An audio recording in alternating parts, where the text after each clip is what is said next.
It's your Locked On Flyers podcast for Tuesday, September 20th. Your daily dose of Flyers news, analysis, and high quality content that is really happy to be getting back to our Phantoms Tuesday pattern. Yeah, me too. Your Locked On Flyers, your daily podcast on the Philadelphia Flyers. Part of the Locked On Podcast Network. Your team every day.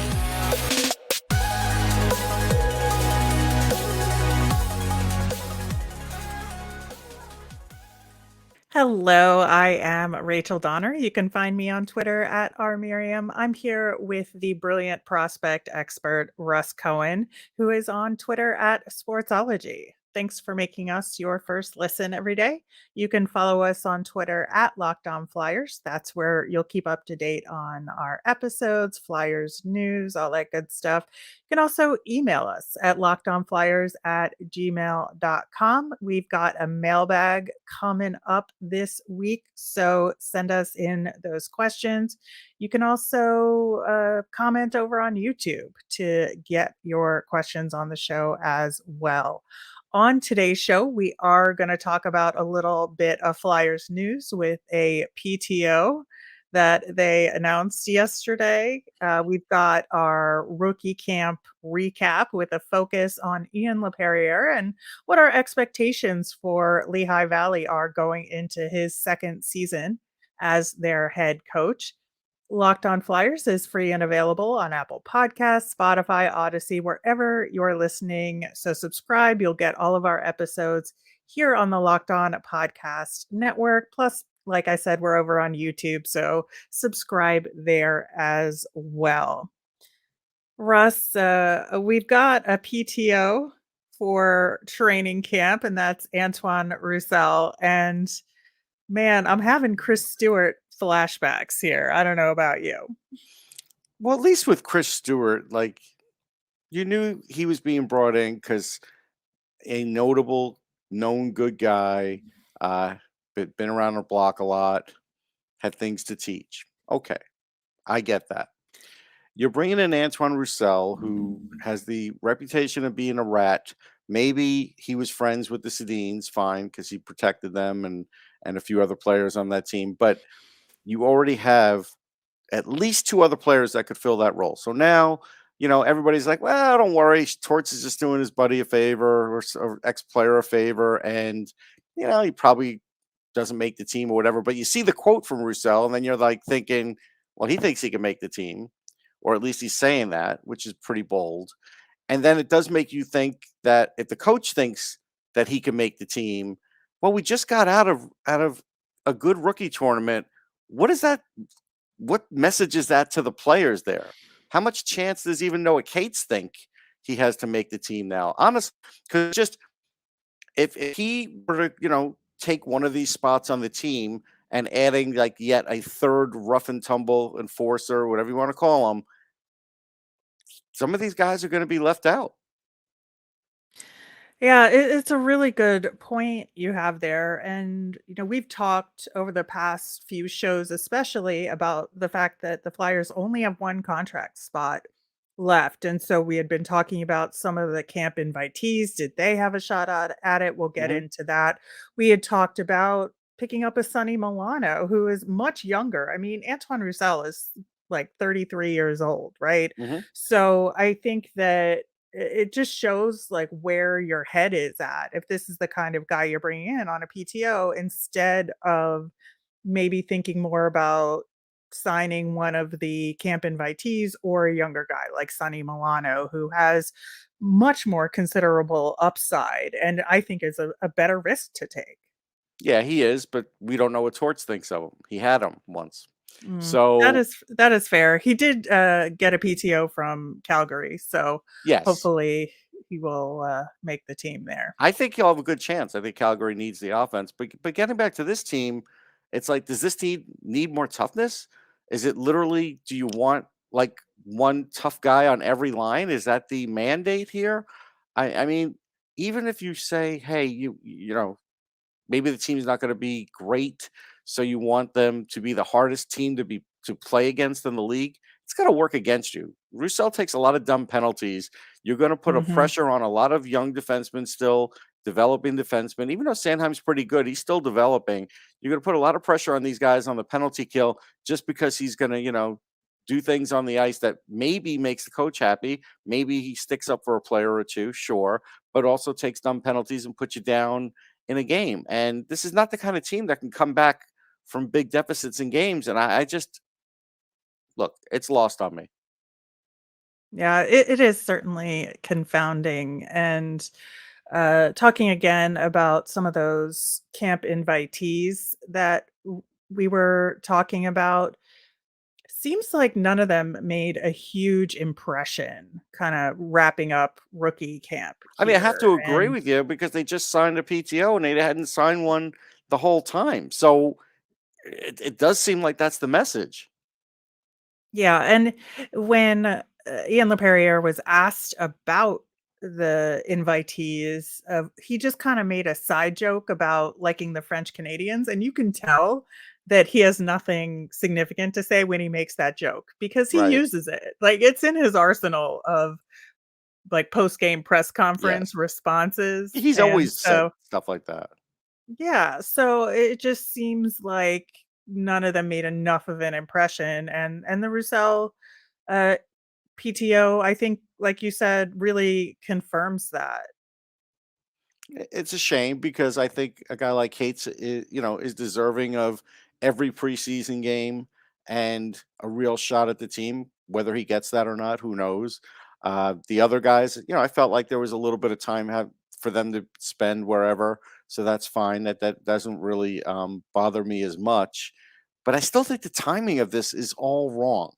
Like, it's like if you wanted to do this, you could have done it a week ago, and then we wouldn't jump to conclusions like this because you did it at the end of camp. But because you did it like this, and because of those post-game comments and everything else, we're stuck here to try and piece together what the thinking of this franchise is instead of saying, all right, well, 2 weeks ago they signed Antoine Rousseau. That's great.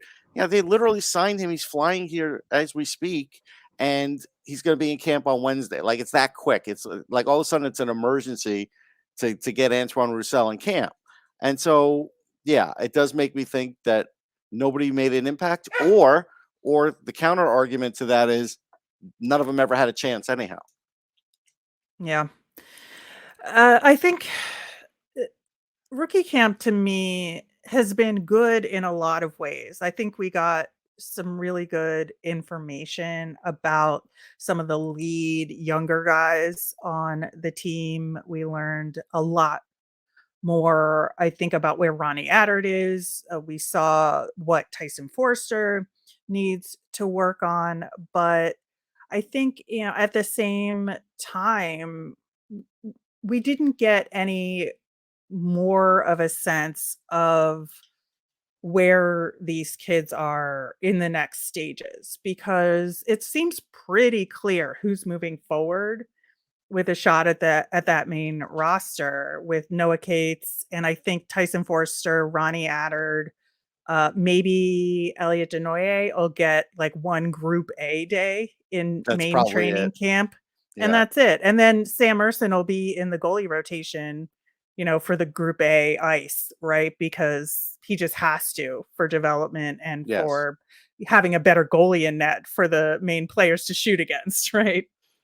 Yeah, in the end result, if nobody from rookie camp makes the team, it's not the end of the world. We know that. We acknowledge that. We talked about that. But if we also acknowledge nobody in rookie camp has a real chance of making it before camp starts, then we have a problem because the team isn't good enough for that. The team isn't so successful or so stacked with players that there can't possibly be a spot. That's the hard part to wrap your brain around. Yeah. I'm curious what you think after, he only played in one game, but Egor Zamula, Mhm. where do you think he fits in? Like, do you think he gets one of those Group A days, or is he really just a phantom at this No, I point? think he's a phantom. I don't even think Torts is going to think twice about him.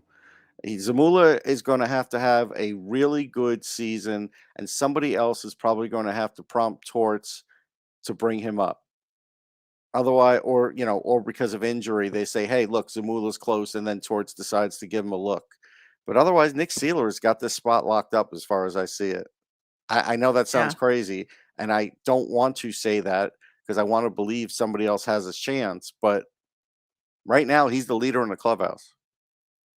Yeah, I think, the upside of this for me, like when we talked yesterday about the rookie game wrap up, is seeing Ronnie Attard and Igor Zamula get to play together and really build their Yes. skills together. I think that is the upside for them here.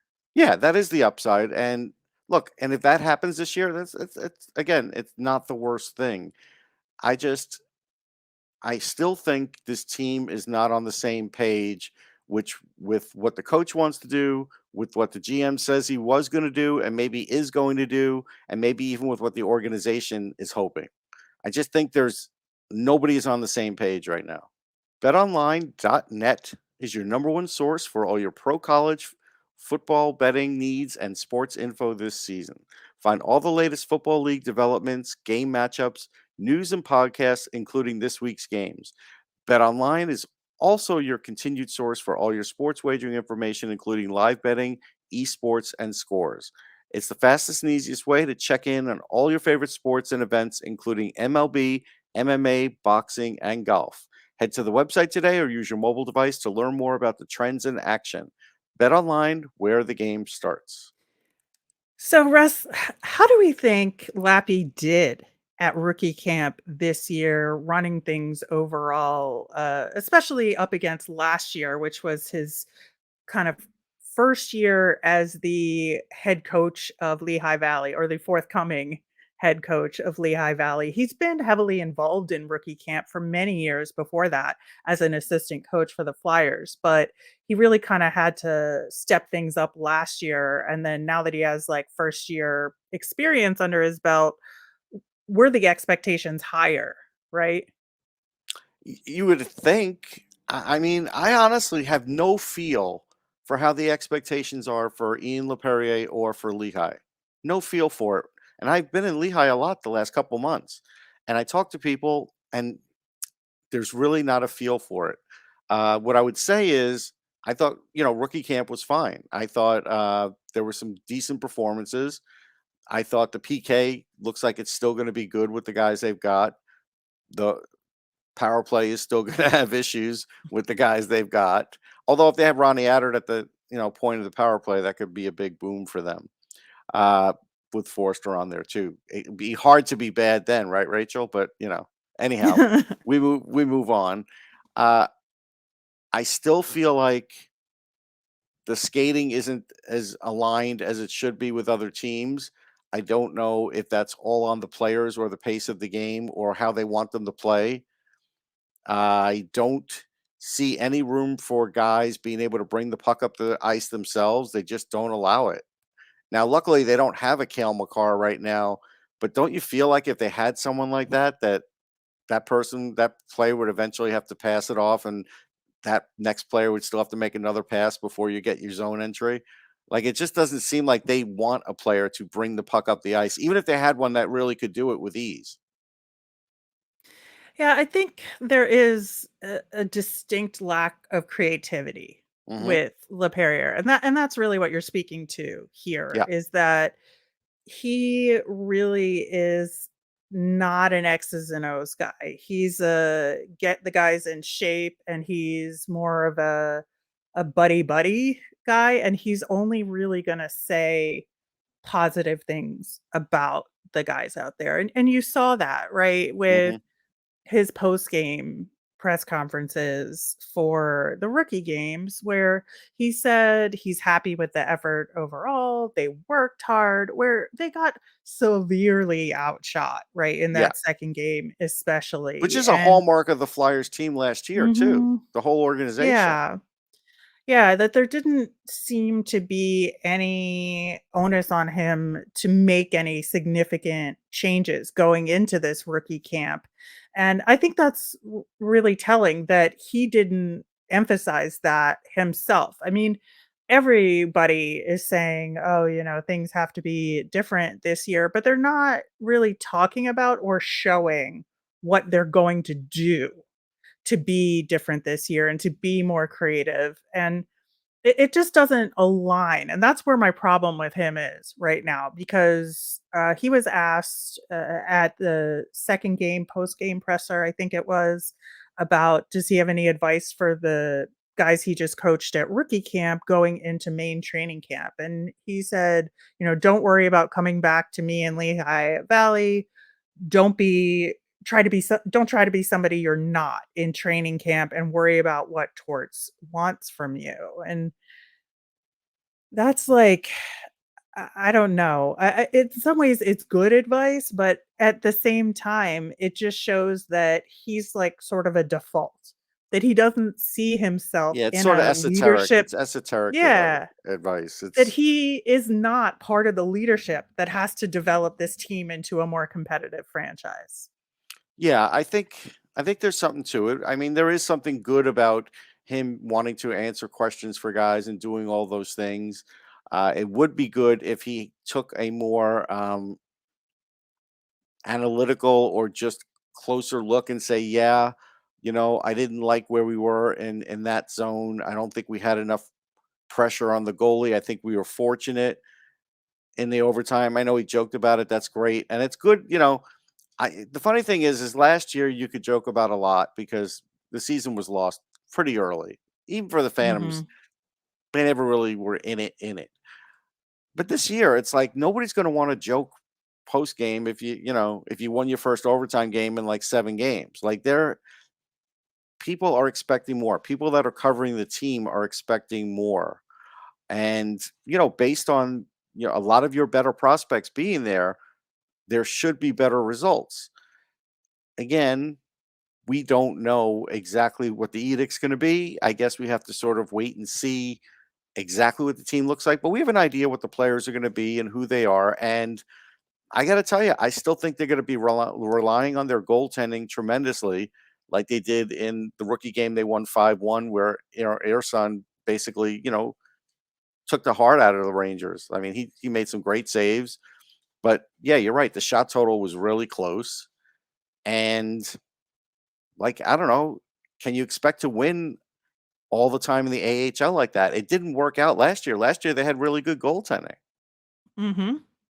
Right. And so if I'm Ian Laperriere and I'm saying these kids are working really hard, they're eminently coachable, they listened to us and made adjustments between periods, they ask good questions, they improved every day at camp. If this is what I'm saying, and this is in theory what I am observing, don't you want them to like break out a little bit and be more of themselves that you wanted them to be on the ice? And at the same time, you as their coach need to be able to mold that into a winning team.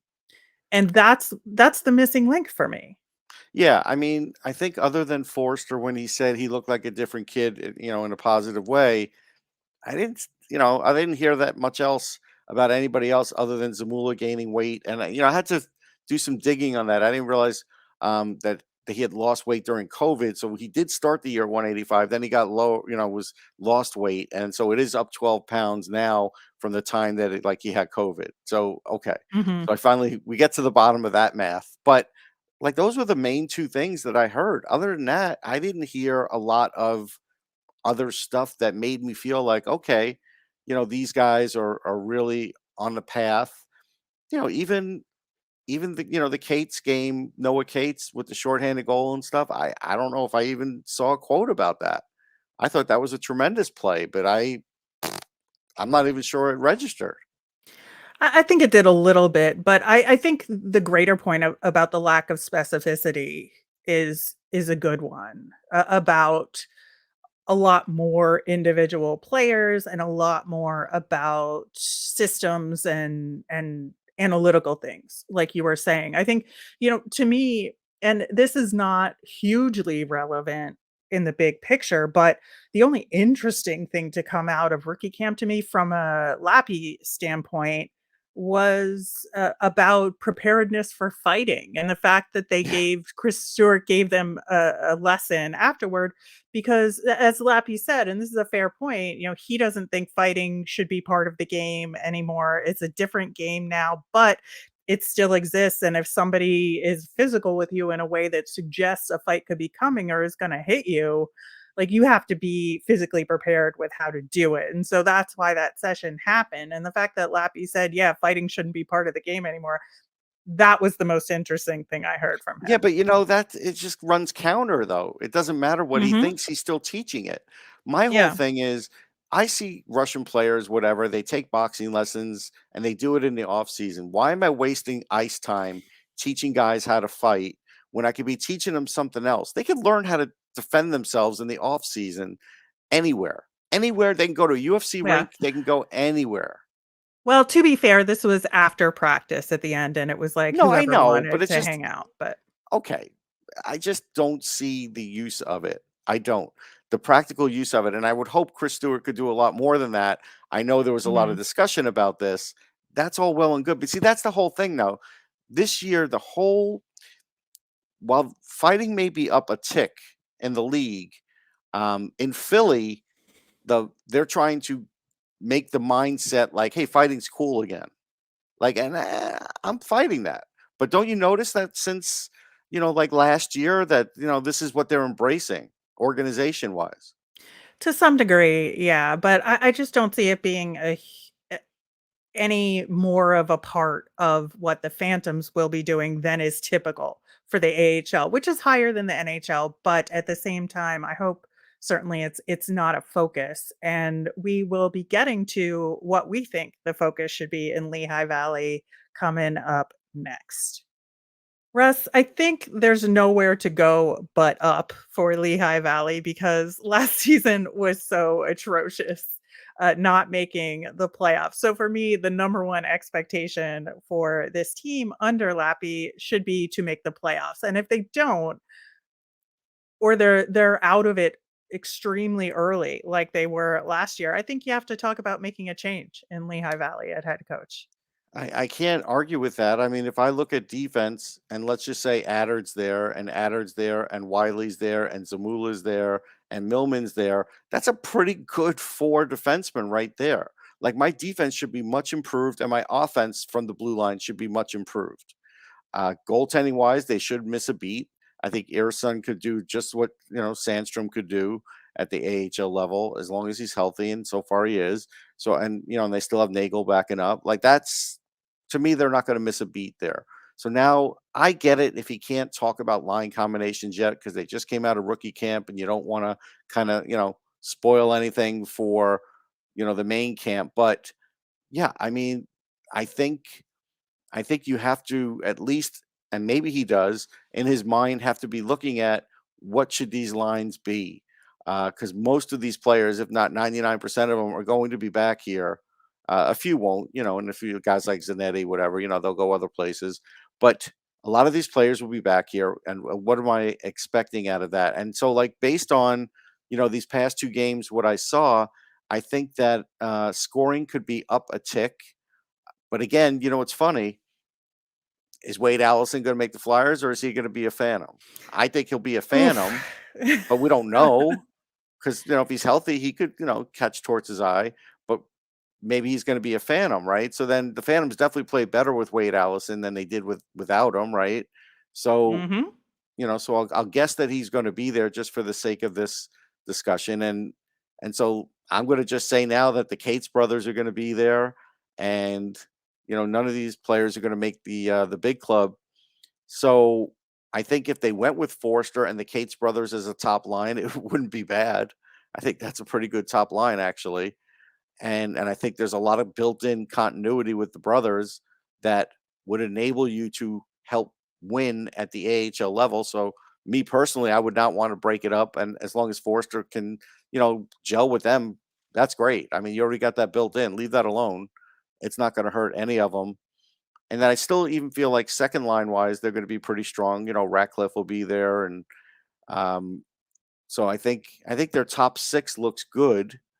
Then Yeah. after that, I think it'll get, a little fill-in-ish. as far as, what they'll have talent-wise. If Lixell doesn't make the Flyers, that's, he probably is on the second line, but maybe he's a third liner. So I would expect a little more offense this year.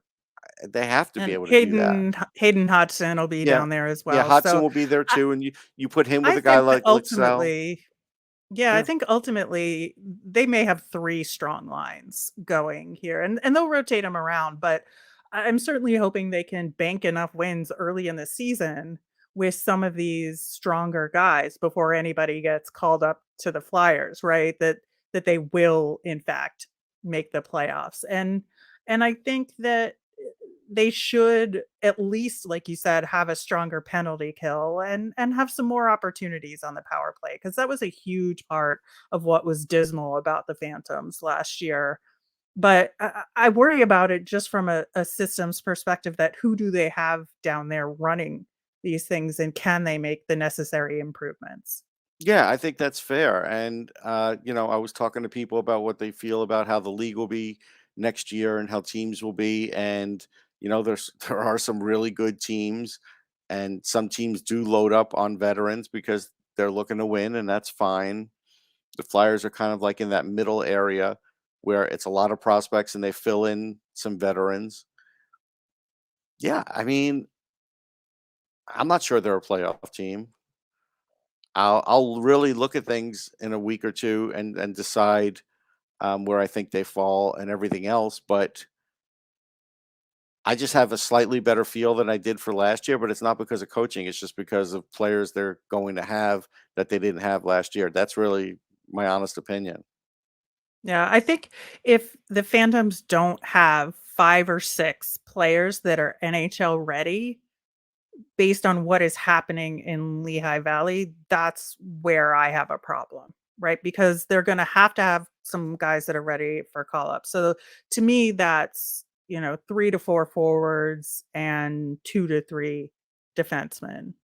Well, do I Uh, dare say Cam York could be one of them if all of a sudden he doesn't oh impress god. Torts? I mean, we have Oof. to, and Morgan Frost could be another one. You know, Yeah. This training camp is gonna be a doozy, where the lines get drawn between Group A and Group B, and how that plays out, and if Torts is gonna put some people in Group B to essentially piss them off, to see what they if they have fight in them to try and make the big squad. But, he could make some guys that you wouldn't expect spend some time in Lehigh he Valley, and I could. think that, ultimately, is that good for Lehigh Now, I'm not Valley? bringing it up to be a jerk I either. don't I'm just know. bringing it up to No. expect the unexpected, like you don't know. Yeah. Yeah, and I do think that Lappy will be under a lot more pressure this year, and that's really the main point here, is that, Yeah. the expectation should and will be higher in Lehigh Valley, and he is at the center of all that. All right, wrapping up with our Flyers fun thing. The Hockey Hall of Fame is having a game where they are going to reunite the Legion of Doom in their Legends Classic. So I think that'll be a lot of fun. It's always good when these guys get together and just play for fun out there. And man, just brings me back to some better days, right? Yeah, I mean they were a dominant line. I mean, they were fun to watch. I think they'll get a lot of fans out there for the to watch that, and it'll be good. I just hope like Michael Remberg can really skate and stuff right now. I mean, remember that fishing accident that he had with the hook and Oh all that? God. That was awful. I know he played after that, but this is many years later. I just hope he doesn't have any effects. But that was a gruesome kind of injury that he had. Yeah. All right. Well, we got a little bit of news as we are recording this, so we'll have to talk about it on tomorrow's show in our training camp preview. But Artem Anisimov is also joining Flyers camp on a PTO, so lots to talk about on tomorrow's Watch out, show Morgan as Frost. That's what that tells me. well. Hmm As a reminder, we want to hear from you. What do you think about these PTOs for training camp and training camp in general? You can tweet us at Locked On Flyers. You can email us at lockedonflyers@gmail.com. You can comment over on YouTube. I'm Rachel. I'm on Twitter at rmiriam. That's RMIRIAM. I'm Russ. I'm at Sportsology, SPORTSOLOGY. You made us your first listen today. Now make your second listen Locked On NHL, where Locked On experts give you a daily 30-minute podcast on all things NHL all year long. You can stay up to date on everything in the hockey world with Locked On NHL, your daily NHL podcast. Have a great day, everyone.